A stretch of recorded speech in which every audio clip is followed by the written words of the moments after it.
सर्वोच्च न्यायालयाने निर्धारित केलेल्या अटी व शर्तींचे अधीन राहून लाखनी तालुक्यातील इसापूर येथे 3 दिवसीय बैलांच्या जंगी इनामी शंकरपटाचे आयोजन करण्यात आले होते। या दरम्यान शंकरपटात 120 जोड्या धावल्या असून मागील 50 वर्षापासून गावात ज्येष्ठ नागरिकांचा सत्कार केला जातो। तर या पटानिमित्त लग्न करणाऱ्या मुलामुलींचा देखील पाहणीचा कार्यक्रम या निमित्ताने करण्यात येतो। इसापूर गावामध्ये इसापुरे परिवार 400 परिवार राहत असतात, तर संपूर्ण गावासह पट समितीमध्ये सर्व धर्मांचे लोक सहभागी होत असून यावेळी महिला दिनानिमित्ताचे औचित्य साधून पट समितीमध्ये पहिल्यांदाच महिला सुद्धा आयोजनात सहभागी असताना पाहायला मिळाल्या।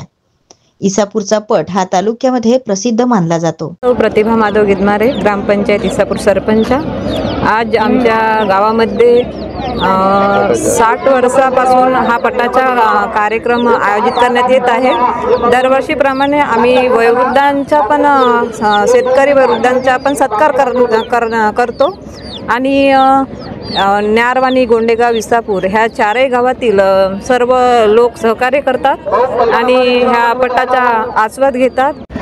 आपण लग्न, विवाह सोहळा या माध्यमातूनही होतो आणि शेतकरी आपल्या जसं मुलांचे पालन पोषण करतो त्याचप्रमाणे बैलाचे पालन पोषण करतात आणि चमनप्रास, दूध जसे मुलाची जशी व्यवस्था करतात त्याप्रमाणे बैलांची व्यवस्था होते आणि बऱ्याचदा या पटाच्या माध्यमातून शिकण्यालायक आहे, कारण की विवाह सोहळा या पटाच्या माध्यमातून होतात आणि परिचय होतो आणि त्या माध्यमातून आपल्याला सर्व आनंद घेतात।